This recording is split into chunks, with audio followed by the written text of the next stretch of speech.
Under 19 world cup हर 2 साल में होने वाला टूर्नामेंट जो कि एक टैलेंट हंट प्रतियोगिता की तरह है, जिसे अपने देश की सीनियर टीम में खेलना है, कुछ नाम कमाना है। उसके लिए ये एक सिंपल सा फॉर्मूला है, परफॉर्म करो, अपना बाहुबल दिखाओ और सिलेक्टर्स को मजबूर कर दो आपको सेलेक्ट करने के लिए। अब परफॉर्म तो काफी खिलाड़ी करते हैं, इनमें टैलेंट भी कूट कूट करके भरा होता है, लेकिन अगर आपको क्रिकेट का बादशाह बनना है तो बादशाहत भी हासिल करनी होगी एक्स्ट्रा ऑर्डिनरी परफॉर्मेंस करके। अब भारत में तो ये प्रथा रही है कि जिसने अंडर 19 की ट्रॉफी जीती उसने भारत के लिए भी डेब्यू किया। इतिहास गवाह है, सन 2000 में मोहम्मद कैफ की अगुवाई में भारत ने अंडर 19 वर्ल्ड कप जीता। 2008 में कप्तान विराट और 2018 में कप्तान पृथ्वी ने भारत को वर्ल्ड कप जिताया। इन्होंने भारत के लिए डेब्यू भी किया। यश धोल ने तो अभी पिछले ही साल ये कारनामा किया है, लेकिन इन सब के बीच एक कप्तान रह गया जिसकी लीडरशिप में भारत 2012 का विश्व कप जीता था। वर्ल्ड कप तो जिताया ही, साथ ही साथ फाइनल में शानदार यादगार शतक भी जड़ा। जरा सोचिए कितना टैलेंट होगा इस बंदे में। अंडर प्रेशर मैच में ये कारनामा, इसने तो क्रिकेट की दुनिया में बड़ी धूम मचाई होगी। किसी समय इन्हें नेक्स्ट विराट कहा जाता था। आपको भी लगता है कि ऐसे प्लेयर को आज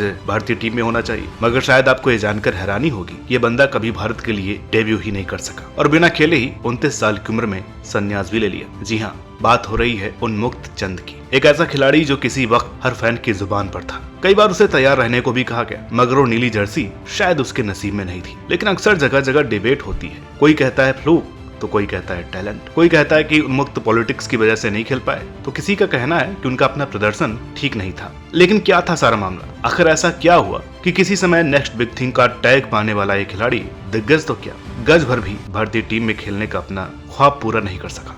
इसके पीछे का सच और सारी कहानी हम जानेंगे आज ड्रामेटिक डाउनफॉल के दूसरे एपिसोड में, जहां हम एक ऐसे प्रतिभा के सौदागर की बात करेंगे जो अपने पोटेंशियल पर पहुंचने को तरसता रहा। तो जरा 11 साल पीछे चलते हैं। Under 19 world cup final, Australia ने 225 का सम्मानजनक स्कोर खड़ा किया, लेकिन इसकी धज्जियां उड़ा डाली उन्मुक्त चंद ने। ऐसी बल्लेबाजी की मानो कोई सुंदर सपना। 7 कमाल के चौके और 6 छक्के जड़कर कप्तान साहब अपने दम पर ही मैच निकाल ले गए। क्या शानदार शतक जड़ा, 111 रनों की कमाल की पारी खेल डाली, वो भी नॉट आउट। चारों तरफ सिर्फ एक ही नाम, उन्मुक्त चंद। क्रिकेट की दुनिया को मानो उस समय एक नया सुपरस्टार मिल चुका हो जो ये बागडोर आने वाले समय में संभालने वाला था। फैंस ख्वाब सजा चुके थे अपने इस हीरो के बड़े मंच पर जलवे बिखेरने के, क्योंकि अभी तक शुरुआत तो लाजवाब थी। 16 साल की उम्र में रणजी ट्रॉफी खेलना और सिर्फ 18 साल की उम्र में आईपीएल में अपने शहर की टीम दिल्ली डेयरडेविल्स में चुना जाना कोई मजाक नहीं है। बड़ी कम उम्र में काफी कुछ अजीब कर लिया था इस खिलाड़ी ने, और इसी की बदौलत अब इन्हें काफी हाइप मिलने लगी थी। साल 2013 में इन्होंने आईपीएल में डेब्यू किया बतौर ओपनर। सामने गेंद थी ब्रेटली के हाथ में, माहौल पूरा सेट था।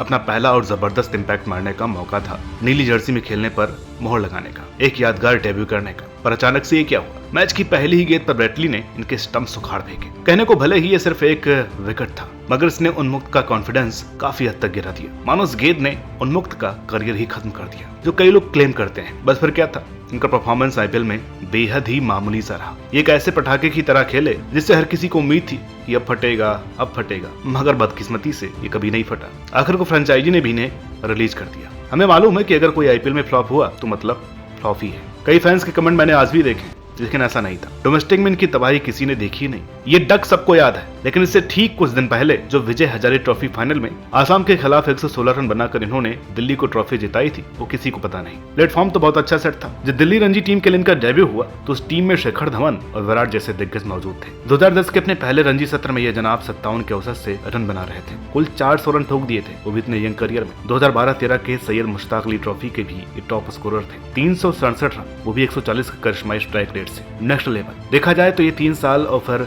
अंडर 19 वर्ल्ड कप, ये पैच बहुत अच्छा था। जूनियर लेवल पर यह बंदा तबाही था। कहते कि जब लोहा गर्म हो तो उस पर हथौड़ा मार देना चाहिए, लेकिन यहाँ ये थोड़े अनलकी भी थे, क्योंकि जब ये परफॉर्म कर रहे थे, खूब रन बना रहे थे, तो इन्हें चाहकर भी खिलाना मुश्किल था। टॉप ऑर्डर में वीरू सचिन तो कभी वीरू गौती की जोड़ी सुपरहिट थी। फिर ट्रांजिशन फेज आया जहाँ शिखर धवन और रोहित शर्मा ने कमान संभाली। यहाँ उन्मुक्त लैग कर गए। देखा जाए तो ये वही शिखर धवन थे जिनके साथ उन्मुक्त ने डोमेस्टिक क्रिकेट में ओपनिंग भी की है, पर ये रन बनाकर आए थे बल्क में, जिन्हें इग्नोर करना इम्पॉसिबल था। मगर उन्मुक्त के केस में एक सीजन बेहद अच्छा, मगर फिर मामूली सा परफॉर्मेंस। अगर ये आज अंडर 19 खेलकर आते तो हो सकता है कि हिट ऑफ द मोमेंट कुछ अच्छी पारियां देख इन्हें टीम में ले लिया जाता, लेकिन तब कंपटीशन जबरदस्त था। ओपनर्स की कतार बहुत लंबी थी। मेन प्लेयर्स को तो छोड़ ही दीजिए, सहवाग, सचिन और गंभीर में तो ऐसे ही रोटेशन होने लगी थी, लेकिन बैकअप में काफी नाम थे, जैसे अजिंक्य रहाणे, पार्थिव पटेल, मुरली विजय, अभिनव मुकुंद टेस्ट में, शिखर धवन और फिर कुछ डोमेस्टिक क्रिकेटर्स भी थे जो कि लगातार रनों का पहाड़ खड़ा करके आ रहे थे। आईपीएल के फेलियर के बाद उन्मुक्त के रेड बॉल क्रिकेट पर असर होने लगा। और उन्मुक्त का डाउनफॉल शुरू हो गया। हालांकि लिस्ट में ये तो अच्छा कर रहे थे, लेकिन तकलीफ आ रही थी रेड बॉल में, जहां उन्मुक्त का परफॉर्मेंस बेहद साधारण था। ये डिप इन्हें भी काफी चुभेगा, क्योंकि जब हमारे सीनियर प्लेयर्स रिटायर हुए, कॉरिडोर बना था उस सीनियर टीम में जगह बनाने का, तब इनका बल्ला खामोश था। जो गरज इनके बल्ले से आनी चाहिए थी वो सिलेक्टर्स को कभी सुनाई ही नहीं पड़ी। जब ये इंडिया के लिए खेलते तो वहाँ सब कुछ अच्छा दिखता, तकनीकी, स्ट्रोक प्ले, सब कुछ। लेकिन जब ये दिल्ली के लिए डोमेस्टिक क्रिकेट खेलते तो बिल्कुल ही फीके पड़ गए। इस पर हर किसी का ये मानना है कि दिल्ली में पॉलिटिक्स और जेलस फैक्टर बहुत है, माहौल अच्छा नहीं है। जो मुकाम खिलाड़ी किसी दूसरे स्टेट से हासिल कर सकता है वो दिल्ली में मुश्किल है, ऐसा मेरा नहीं, लोगों का मानना है। यहाँ ड्रेसिंग रूम का एनवायरनमेंट एक ऑफिस की तरह है, टीम की तरह नहीं। लेकिन जब देखें यहाँ से आए दिग्गजों को तो लिस्ट बड़ी ही लंबी है। उनके केस में ये चीज झूठी लगती है, चाहे वो वीरेंद्र सहवाग हो, गौतम गंभीर हो, आशीष नेहरा, ईशांत शर्मा, शिखर धवन, विराट कोहली या फिर ऋषभ पंत। इन्होंने अपने बल्ले से ही हर किसी को अपनी काबिलियत का नजारा पेश किया, जिसके आगे हर एक्सक्यूज, हर पॉलिटिक्स फेल थी। उन्मुक्त के केस में सिर्फ एक्स्ट्राऑर्डिनरी परफॉर्मेंस का कॉलम मिसिंग था।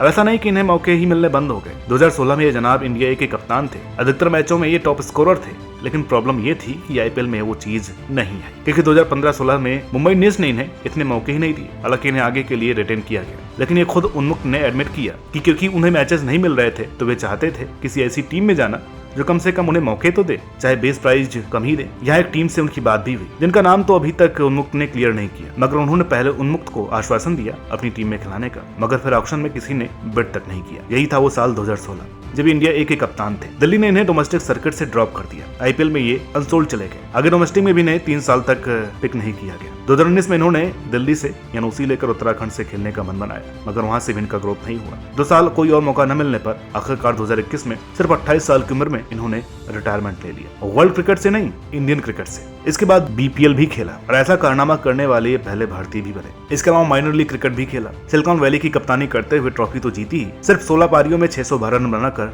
टॉप स्कोरर भी रहे। लेकिन इस साल मेजर लीग में बुरी तरह फ्लॉप। वैसे तो अगले साल यूएसए के लिए खेलने के योग्य हो जाएंगे। ऐसे में हो सकता है कि T20 वर्ल्ड कप का होस्ट यूएसए, जो कि ऑटोमेटिकली क्वालिफाइड है, ये वहां से खेलते हुए दिखे। फिलहाल वो यूएसए लीग में क्रिकेट खेल रहे हैं ताकि नेशनल टीम में जगह बना सके, लेकिन उसके लिए अपनी पुरानी कमजोरी छोड़कर कंसिस्टेंट परफॉर्मेंस करनी होगी, वरना कहीं इंडिया जैसा ट्रीटमेंट वहां भी न मिलने लगे। दोस्तों, उन्मुक्त कोई वन मैच वंडर या फ्लूक नहीं थे। खिलाड़ी तो लाजवाब थे, लेकिन इतने बुरे भी नहीं थे जितना इन्हें क्रिटिसाइज किया गया। उन्हें कभी बीसीसीआई ने मौका ही नहीं दिया, ये कहना भी गलत है। हाँ, सही से मैनेज नहीं किया, क्योंकि इनकी पीक को बर्बाद किया गया। यहाँ तो सीनियर वर्ल्ड कप जिताने वालों को एक झटके से टीम से बाहर निकाल दिया जाता है, तो अंडर 19 वर्ल्ड कप की क्या इज्जत होगी। जब इन्होंने रन बनाए तो कभी सीनियर टीम में कॉल नहीं आया, लेकिन जब फेल हुए तो हर किसी ने लानतें दी। आईपीएल में परफॉर्म न करना सबसे बड़ा नेगेटिव रहा, और इनकी इनकंसिस्टेंसी ने कभी इनके टैलेंट के साथ न्याय नहीं किया। कोई रेपुटेशन के दम पर कितना ही खेल लेगा। अगर 21 आईपीएल मैच में एवरेज सिर्फ 15 का है और स्ट्राइक रेट सिर्फ 100 का, इतना तो आजकल बॉलर्स भी कर देते हैं, या कहें इससे भी अच्छा कर देते हैं। अब पॉलिटिक्स कहिए,